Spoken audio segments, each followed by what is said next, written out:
Leo, hi! Welcome to Mr. Queen PH at titignan natin ang energies na parating sa inyo ngayong solar eclipse in Aries na magaganap ngayong April 8 to 9, 2024. So, depende yan sa kung saang bansa kayo nakatira. Pero dito sa Pilipinas, that is on April 9, 2024 at 2:20 a.m. So, sa madaling araw yan. Ano ba tong solar eclipse na to? So, it is an event when the moon, yung buwan, ay pumapagitna sa araw at sa earth. So, technically, binoblock ng buwan yung liwanag na dinadala ng sun sa earth. So, sa ibang parts ng mundo, nagiging madilim kahit na daytime. Okay? So, pero dito sa Pilipinas, hindi siya masyadong mararamdaman kasi nga madaling araw siya mangyayari. Okay? So, in spiritual sense, itong solar eclipse ay bringer of change, no? Major change sa collective. So, since this is a new moon, it also brings new beginnings, mga bagong simula. Ito yung mga unexpected events, no? Unpredictable, exciting events na mangyayari that will lead you to a new beginning. Okay? So, isipin niyo lang kung ano yung mga posibleng mangyari na yan.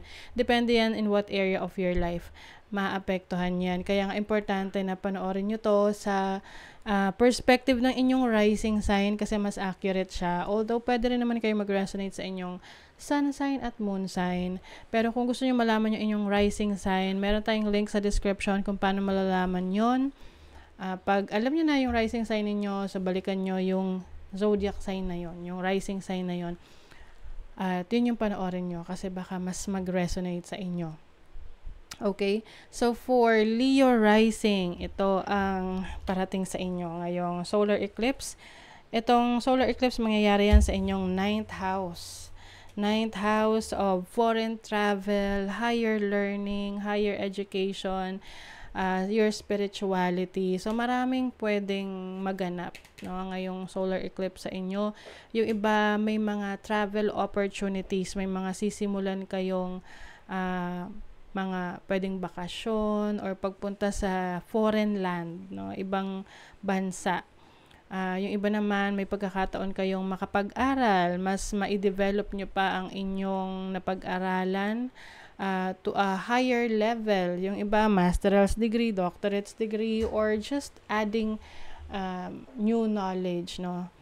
And then, yung iba naman, pwedeng yung belief system ninyo suddenly magbabago. Pwedeng magkakaroon ng spiritual awakening and you feel like, oh, hindi na pala ako nagre-resonate sa religious beliefs na to, sa belief system na to, and then you will try to explore your spirituality. So, may bagong paniniwala. Yung iba sa inyo, no, meron din kayong i-heal from your past. Anything that is, anything na pumipigil sa inyo sa pag-grow ay i-heal ninyo. Pwedeng meron kayong mga pangarap in the past na hindi nyo matupad-tupad. And lalo na kung gusto nyong mag-migrate, no, lumipat ng lugar, especially you want to live or work abroad, tapos hindi kayo nabibigyan ng chance. And then parang yung frustration na nagbi-build up, and yun tuloy yung nagiging blockage ninyo para hindi nyo maabot yun or para hindi yun mangyari sa inyo. So, yung iba sa inyo, you are going to surrender, no? So, surrender nyo na yan. If it's meant to be, it will be. And I think it's meant to be for you. Kailangan lang talaga na meron kang i-release na blockages sa'yo. And yun yung mga self-limiting beliefs mo. Na ay, kaya hindi ito nangyayari kasi hindi ito para sa akin. Pwede kasing ikaw mismo yung nagda-doubt sa sarili mo, kaya hindi yan nangyayari. So, Venus is also here. Venus is the planet of love, money, also mga possession. So, yung iba sa inyo, pwedeng meron kayong mga bagong i-value sa inyong belief system, sa inyong studies. It's more on growth, personal growth yung iba sa inyo, Leo. And the North Node is also in your 9th house, which is your destiny. So, you are being led to your destiny, to your life's purpose. Mas nagmamature na kayo ngayon. Uh, mas seryoso na kayo sa buhay. No? Mas gusto nyo na ngayon na i-follow yung path na kung saan mas mag-grow kayo. You are coming out of your shell. You are exploring other options. So, maalis ka na sa comfort zone mo kasi hindi na siya nagbibigay ng growth. Yan yung mga stagnant energies, 'di ba? Halimbawa yung tubig, naiwan mo ng matagal sa isang place na stagnant lang siya, 'di ba? Nagkakaroon niya ng lamok. Oo. So, hindi na siya flowing. So, you have to remove that, release that para mag-flow ulit yung new energies for you. And then, Mercury is also in retrograde. So, naka-retrograde yan hanggang April 25, pero almost yung buong month ng April. So, pagdating sa mga travel, pwedeng magkaroon ng delays sa mga flights ninyo or sa mga documentation na kailangan nyong makuha. So, this is the time for you to be more patient. Kasi, syempre kapag tayo, yung parang nauubos yung pasensya natin, nagiging frustrated tayo sa isang bagay. Kumbaga, keep it cool, no? Ang tawag doon, do not resist. Halimbawa, may flight ka, delayed. Wala naman tayong magagawa kung delayed yung flight kasi hindi naman natin pwedeng pilitin yung airline na paliparin yung eroplano, 'di ba? So, kung ikaw magmumukmok or magagalit, ma-stress, ikaw lang maapektuhan nun negatively. So, take that opportunity, yung delayed flight na yan, to read a book.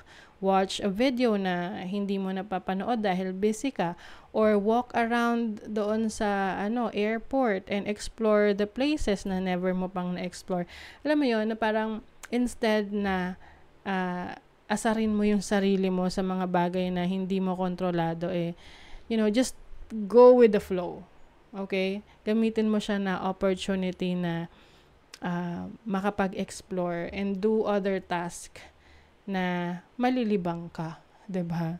Oo. So, Mercury is in retrograde. So, Mercury is about communication, thoughts. So, pwede kasing maging maiinitin rin yung ulo mo during this time. Manage your emotions para makaiwas sa misunderstanding or conflict with someone. Okay? Kasi pwedeng makapagsalita ka ng pagsisisihan mo lang in the end. Okay? So, be mindful of your words as well. Yung iba sa inyo talaga meron ditong pagkakataon na makapag-abroad trabaho abroad, or to study abroad, to have a vacation abroad. Let's see what else for Leo. The Fool. Uy, this is a new beginning. Okay? This is freedom. Taking some risk. You have the Knight of Coins. You are going to connect more sa nature.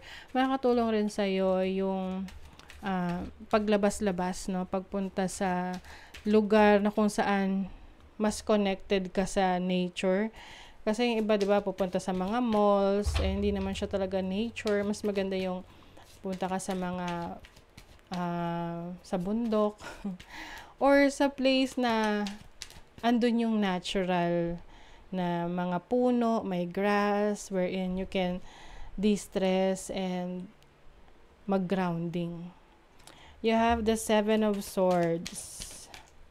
Yeah, so be careful in dealing with your finances, especially kung ito ay investment, collaboration with someone, lalo na kung international, yung tipong may offer sa'yo from a different country, tapos baka kasi ma-scam ka lang. Oo, medyo mag-ingat. May mga ganyan, yung mga phishing na magsisend ng mga emails like assistance regarding sa pera, na tutulungan mo sila, tas ikaw may makukuha ka in return. Be careful kasi pwedeng yan ay maghahack lang ng account mo. Okay? So be careful. And also yung mga collaboration, working with other people. Make sure na trustworthy sila kasi pwedeng magkaroon dito ng issues, no, sa inyong pagtitiwala sa isang tao. Pwedeng scammy. Okay? Let's see what else you have. Wonyo. So, Wonyo is about happiness, joy, bliss. So, iba sa inyo may enjoy nyo yung travel ninyo during this time.